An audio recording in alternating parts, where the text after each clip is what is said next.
It's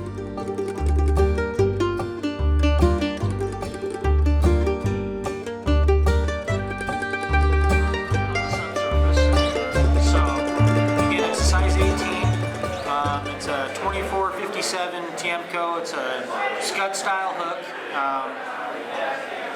This one's going to have no bead on it. You'll notice that I'm using kind of a yellowish olive colored thread right here. I call it pickle colored thread. I do tie a midge for the Provo River that is basically this thread with gold wire, and it on a size 14 straight shank hook, and it does incredible for me all year long. If you pump a lot of those fish on the Provo, you'll find some larger midge in them, and a lot of times it's that light olive color in them.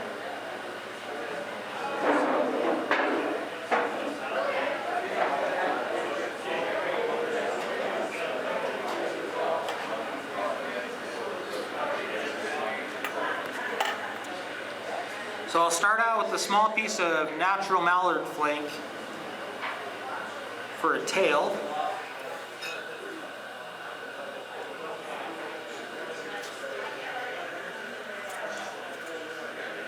This will also end up being the wing casing to the whole fly also, and the legs.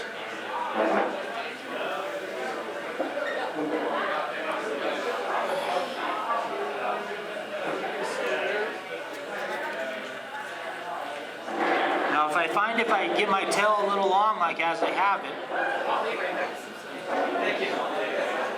just a little tiny pull on that thing, bring it to the length that you want. Pin it down, and then to continue to the back of the fly. I just bought this guy a beer right over here. He's doing a great job. We got a whole bottle of gin. Thank you, boys. The next item I'm going to use is a synthetic quill. It's made by Hairline Dubbing. It's a synthetic material, almost like a laminated type material. And those of us that have used old quill bodies where you had to soak the body, and it's kind of interesting to make it work all the time. Sometimes they split, sometimes they slip. This stuff is amazing. I use it on a number of my flies, including some of my dry flies for the springtime.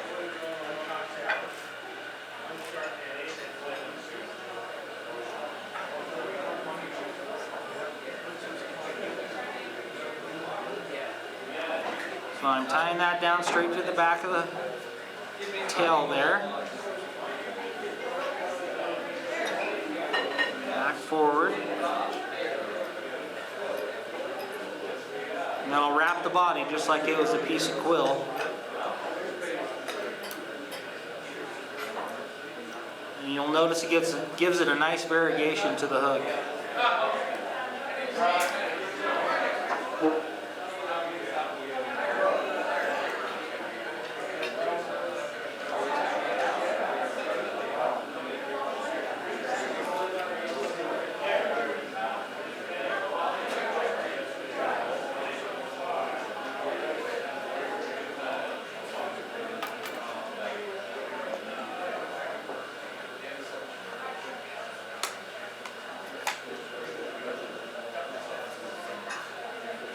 Next, you'll notice that I use, again, a UV ice dub. I'm a big believer in this UV dubbing. It works well.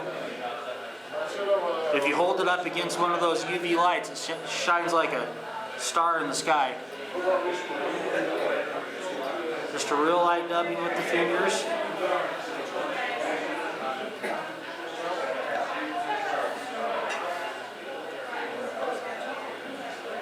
I'll pull back that wing casing.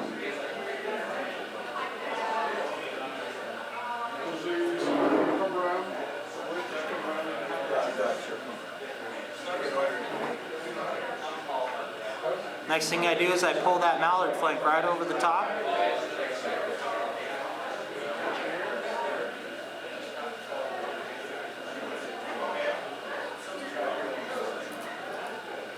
I then take the flank and split it. Similar to that. Pull one side back. Simple thread wrap. Other side back, simple thread wrap.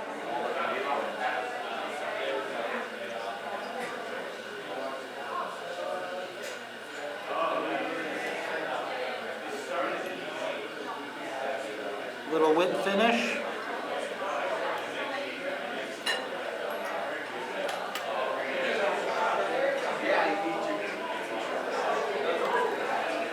Then I'll take the remaining mallard flank, trim it short.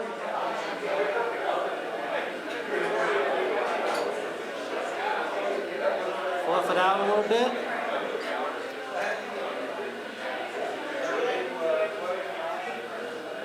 There's a nice little bluing data snip.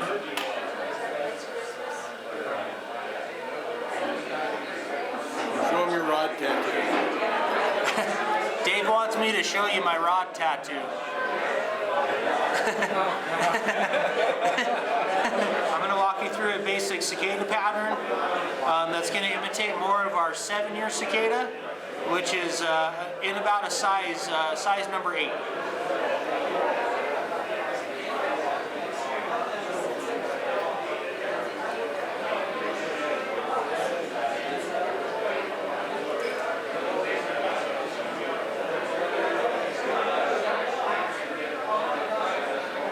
So on this one I use a little bit thicker thread.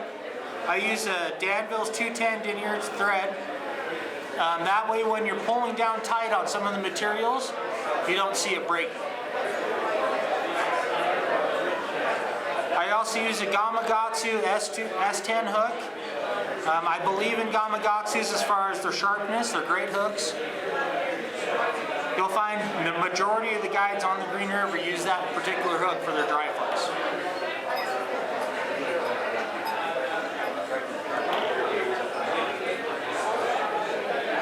You notice one little trick that I do is I take my foam, 2mm foam, and I cut it with a paper cutter. Long ways, paper cutter, so you get these nice long strips.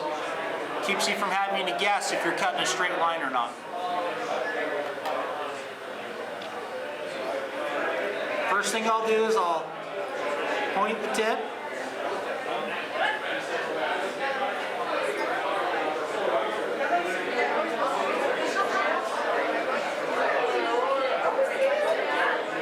Next thing I'll do is I'll take a lighter and I'll actually burn the underside to try to create more of a boat shape to it.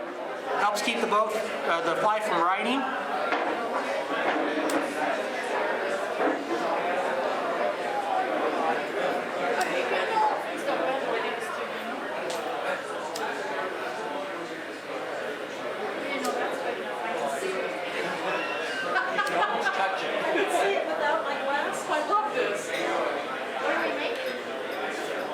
This is a cicada. Oh, all right. Well, it could possibly be from the Green River. Yeah, right? Could be from the Green River tying the cicada. Next thing I'll do is I'll use, again, that black UV stubbing. You see variations on what people put underneath. Sometimes it's a orange chenille, a variegated chenille. Sometimes it's even a strip of orange foam or yellowish foam underneath.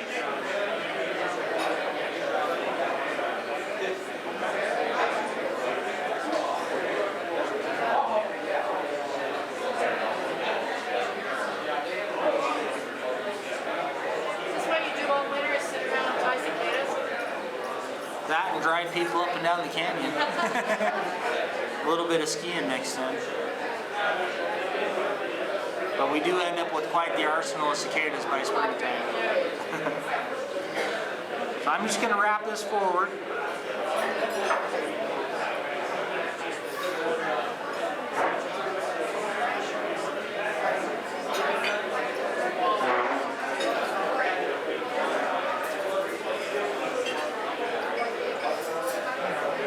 Next you'll notice that I've kind of, like I said, burned that bottom side, make it more of a boat shape. And I'll attach it with just a little bit, enough to make a head on the front and attach the legs. Nice soft wrap at first, a little bit harder, and then pull it tight.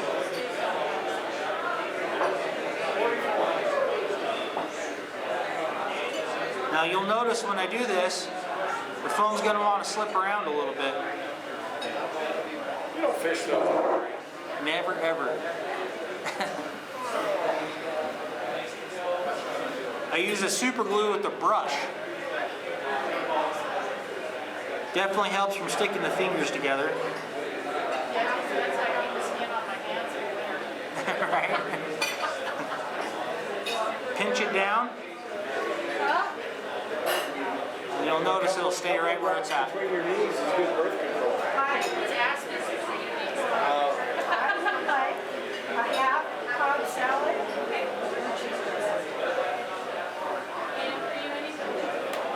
Next I'll start the wing. And what I like to use is this Steve Farrar blend. A lot of people use this for streamer patterns, but I find it has a nice crinkle to it with the mixed in flash. It has a UV purple flash to it.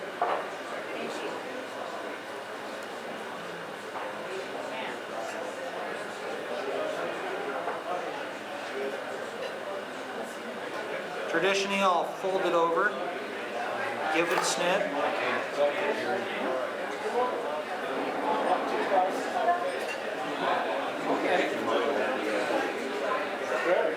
Fold it over again to get that nice ends on it.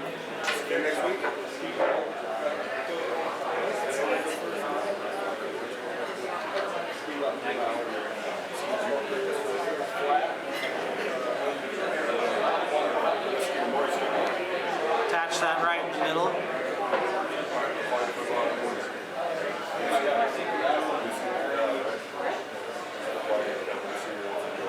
Now it's not uncommon for us to use one of these cicada patterns all day, and when you end up at a good day of fishing with them, there's not much left to them.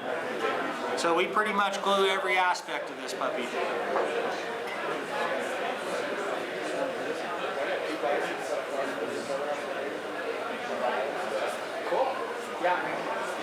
Do that. Now that's the underwing. You're available? I didn't cut those. You'll also see other materials used for a wing. I'm going to use a dun colored deer hair. I find it's nice and naturally buoyant, fairly easy to see. Dresses really nice. Traditionally, you'll see people use either a black or a white calf's tail.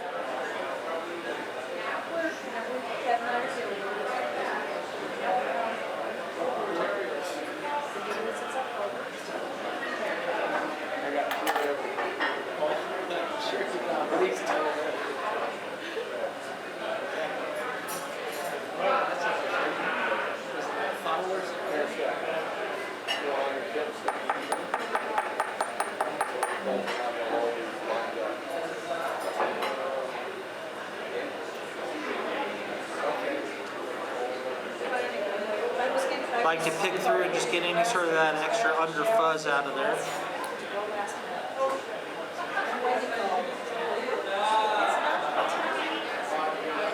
Now traditionally I put it another couple of centimeters past the end of the fly. Again, a nice soft wrap. A little bit harder on each wrap, usually 2 or 3 will do it.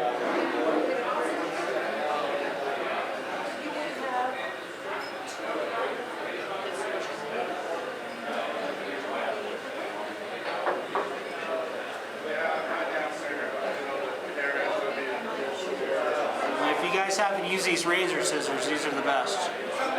They're awesome. Absolutely. They don't, if they start to dull, you just give it 1 or 2 clicks down on that. Cut really, really sharp.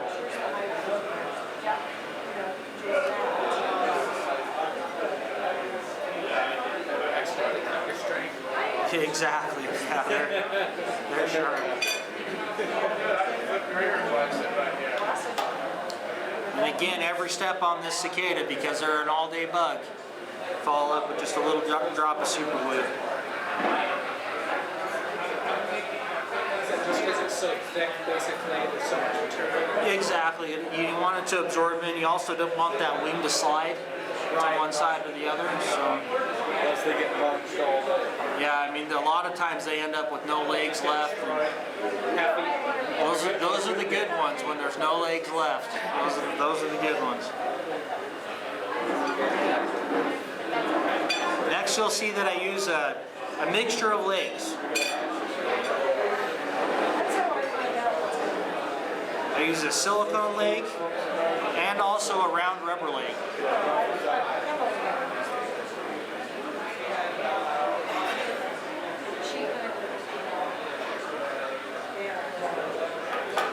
This is a pumpkin colored leg.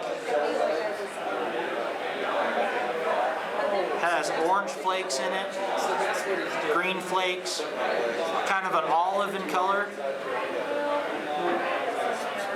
Couple light wraps, and then usually just kind of adjust it where you need it to be.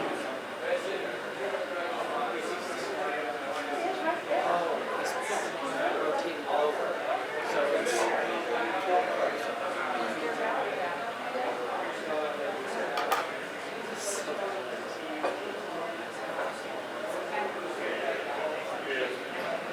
Again, you'll notice I'll just kind of pinch it to the side of the bug with my finger.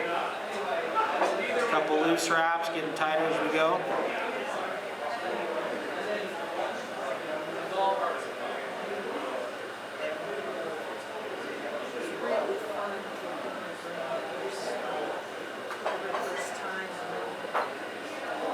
Next, I'll attach a variegated round rubber leg.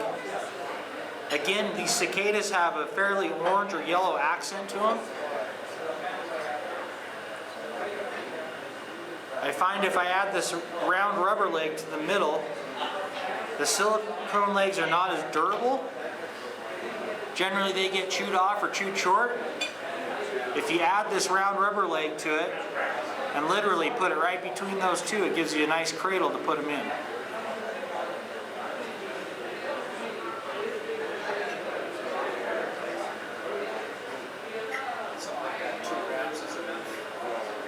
Generally, yeah, just to hold it. yeah, 2 wraps to hold it, and then I'll add a couple more over the top, and then glue everything in.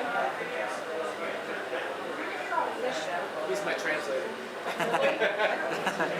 Well, Dave speaks trout, so I'd listen to him. Jimmer speak.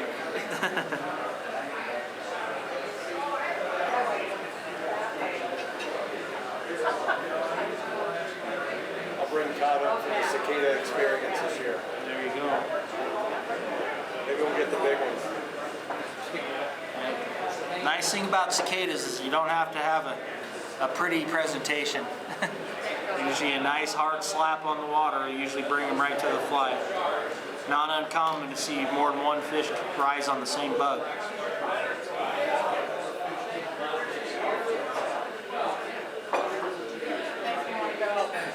Follow it up with just a little bit of glue. Up there.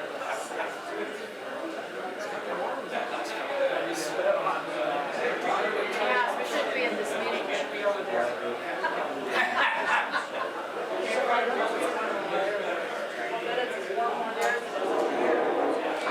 Next is the head. We'll just kind of fold over the head here. Real simple fold over. What I like to do is I'll actually pull these front legs backwards.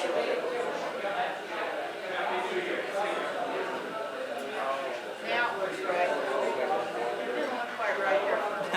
Right? Give it a nice snug pull down. Again, that's why I'm using the heavier line on this particular bug. A good 3 or 4 wraps over the head.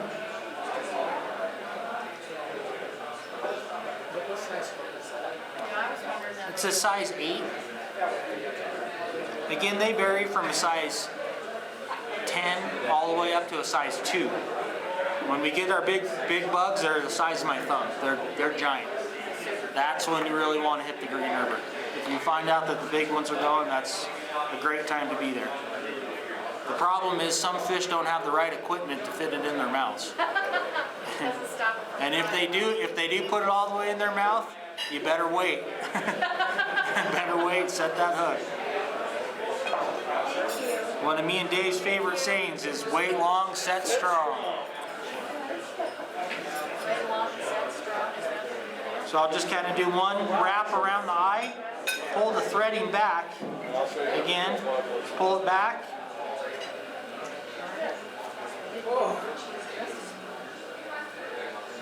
Simple whip finish.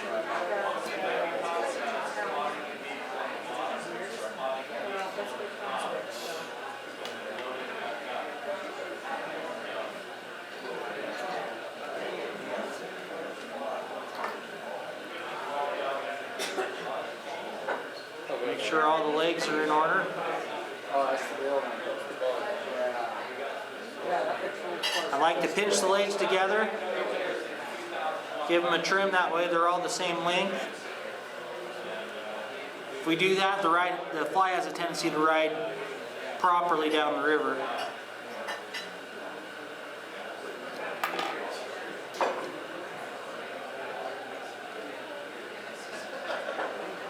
And again, there's your Green River cicada. Next one we're going to do is what we call a sailor ant, or a Lincoln log version sailor ant. Stick dollar bills in his waistband.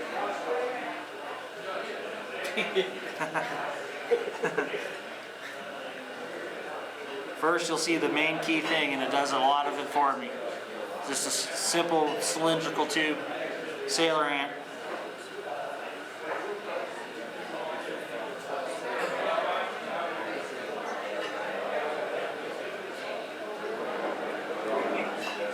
Again, I like to trim it.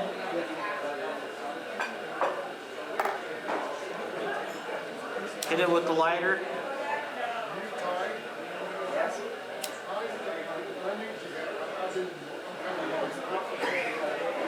Give it that nice buggy end to it.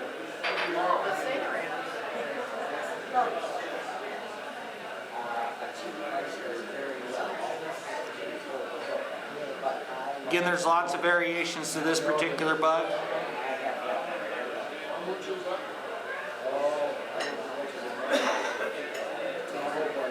This pattern was taught to me by Dennis Brewer, who wrote the book on Utah's Green River. It's one of his favorite flies.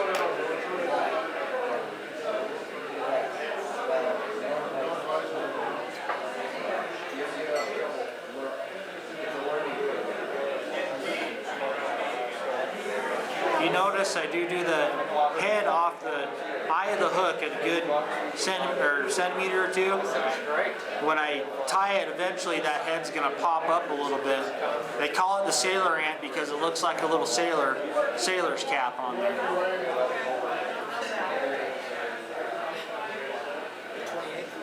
Nice loose wrap. Tighter, tighter.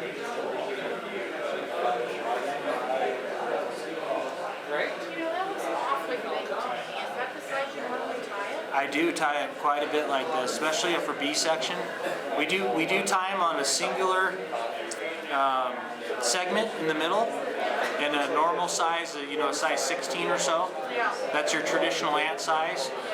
This is more like a variation off a Chernobyl ant. More of an attractor fly, seems to work for the pine beetles and whatnot. It's not necessarily just imitating an ant. Yeah, I usually buy like either a black mama or a brown mama. Yeah. And it's big like that, and it seems to work just fine. Exactly. So the difference is I find that the sailor ant works well on the sunny days, when they're when they can really see silhouette. So yeah, it's a little bit smaller silhouette to it. That's why we call it the Lincoln log. Nice and long. As a matter of fact, a guy named Danny Mangum was the one that taught me this one. I think you know Danny.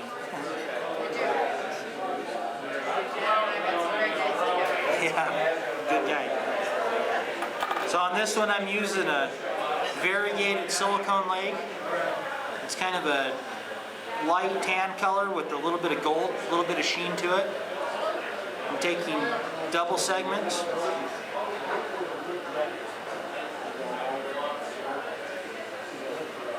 you'll find that this fly is all about the legs.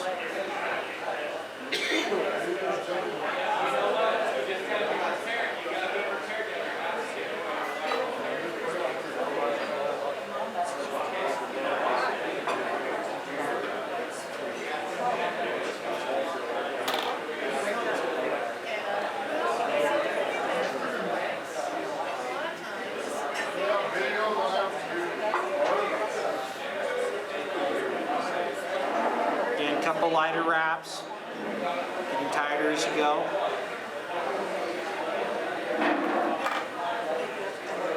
Next, I'll implement a variegated brown hackle in there. This will help keep the fly from rolling as it's going along, being that it's a cylindrical shape.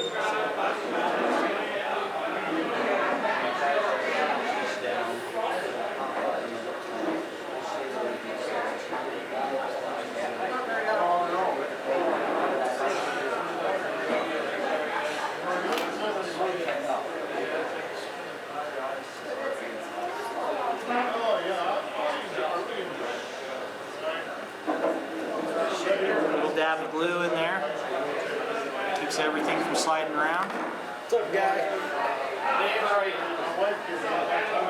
And then right in between the legs, a few wraps of hackle in there. Then I'll actually strip the hackle.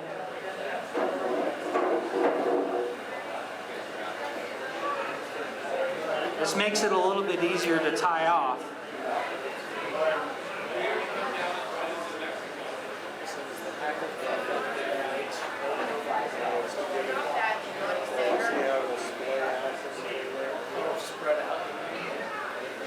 Now you'll notice once I have that hackle stripped off, I can actually wrap the thread around the hackle.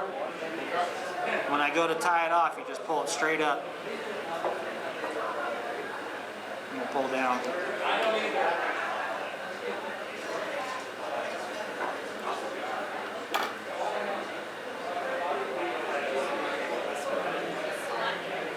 Again, pulling everything back.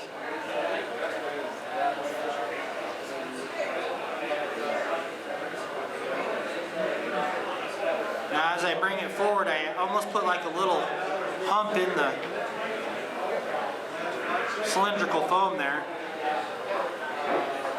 Adds a little body shape to it.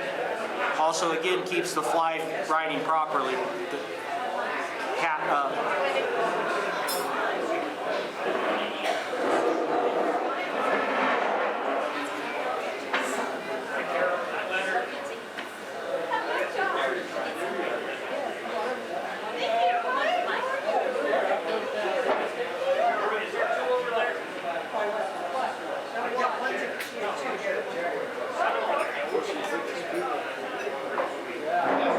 Again, just attaching that double piece of legging.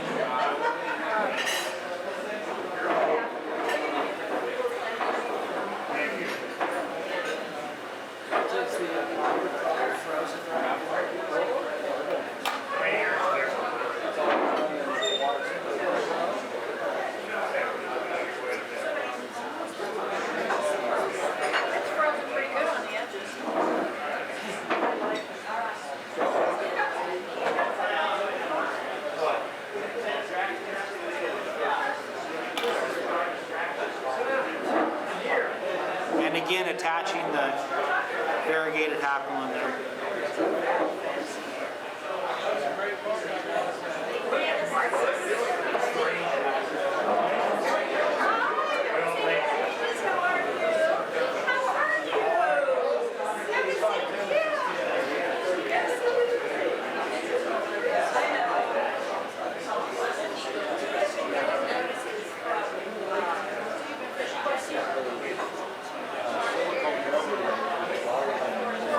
That hackle.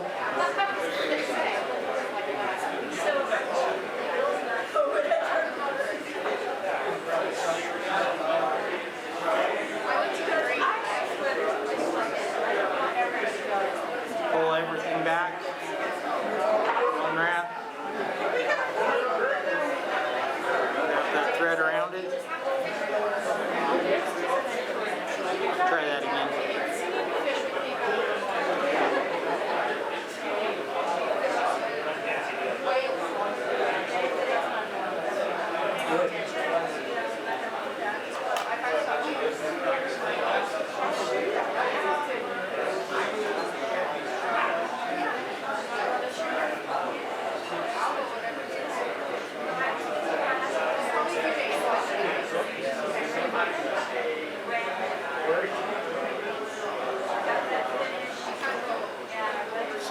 finish. And last and finally, you'll notice that the fly has all the hackle facing down. One thing I like to do on a lot of my terrestrial patterns is I'll actually trim that bottom hackle right off. Is that to let it float even? Keeps it from flipping over. Yeah. So you'll notice it still has the good legging to it, and then nice and flat on the bottom. So when you mend it, it doesn't have a tendency to roll. It has a tendency to skate back and forth.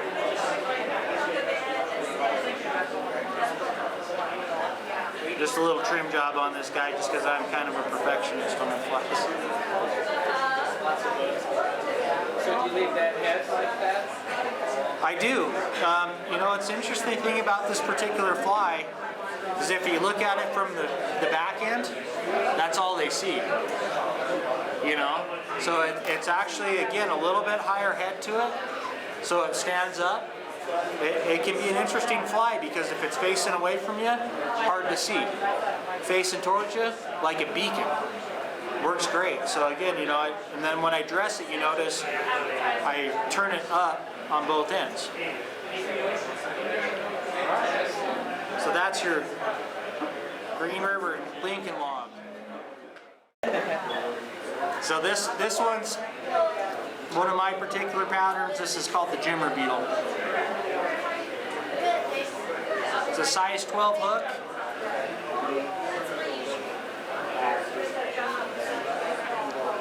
Again, using the Gamakatsu hooks.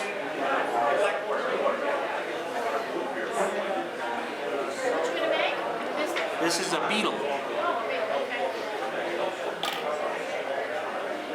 don't know if I can find my little strip of... This is called loco foam. This is a foam with actually a sheeny green bottom to it. It's nice, I like it. It's all laminated on there. You can purchase, I believe, Met's Hackle makes it.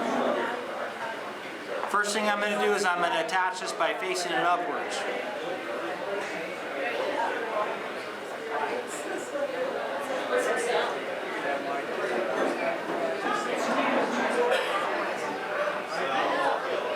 I'm going to tie this all the way to the back of the hook.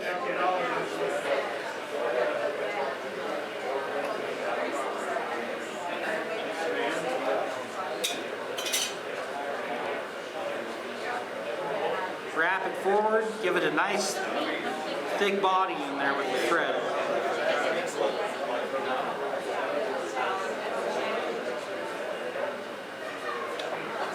I'll then pull it forward.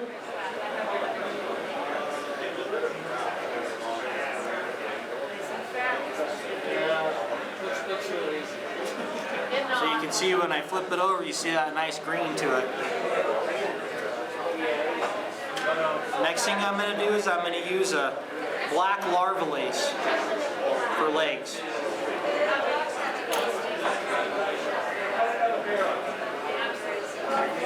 Actually, knot the legs.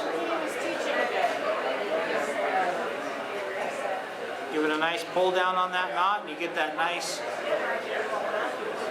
shape to them.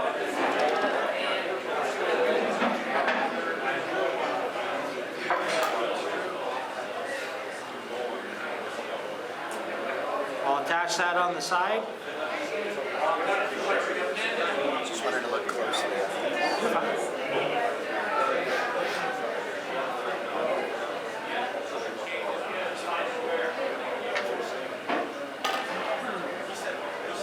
Again, just a simple knot. This larva lace is really durable material. It will never get chewed off.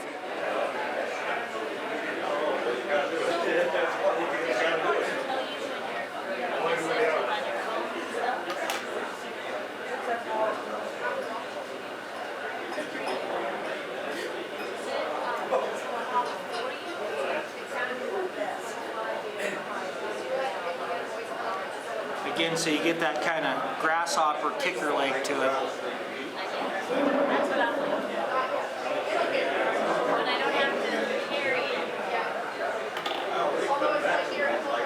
I then take the head,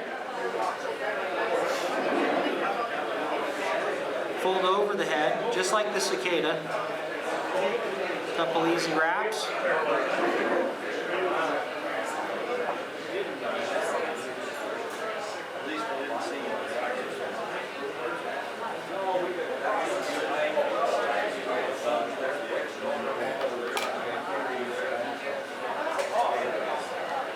Next thing I attach is actually an antenna.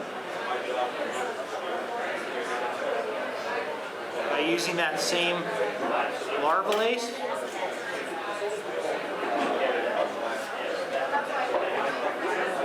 Placed right in the middle of the fly.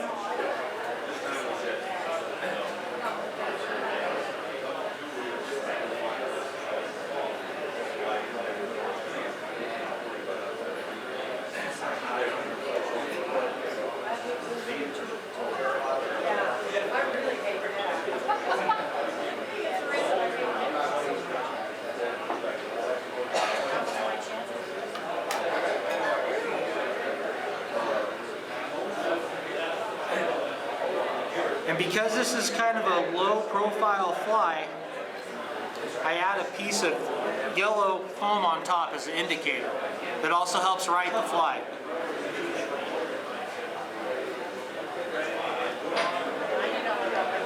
Because if you can't see them, they're hard to fish.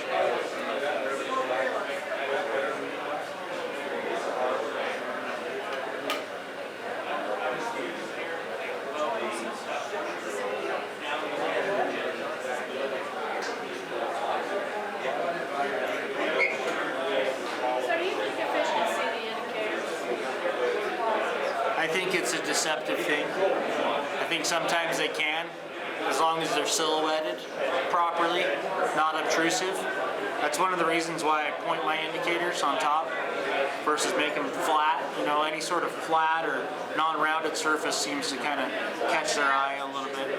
Yep, exactly.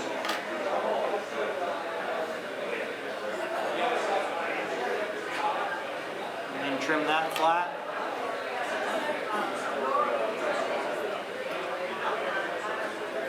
That's mostly just because it's so dark. Exactly.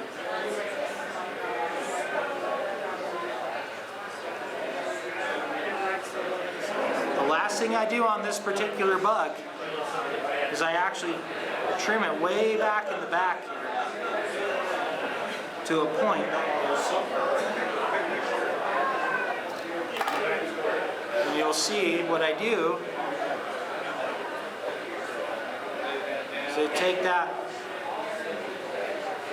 super glue and I'll pin that right to the back of the fly.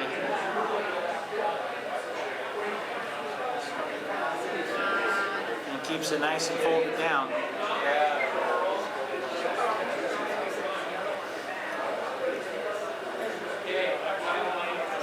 Only the two legs and back. Only just to, or you could do like a double round rubber legs, tie them together a little more like a grasshopper, but yeah, just that real simple silhouette.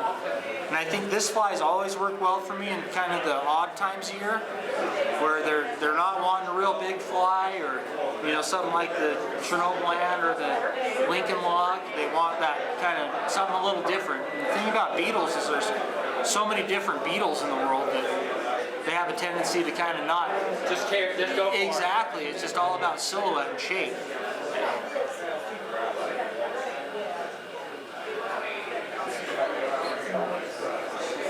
Tie that guy off.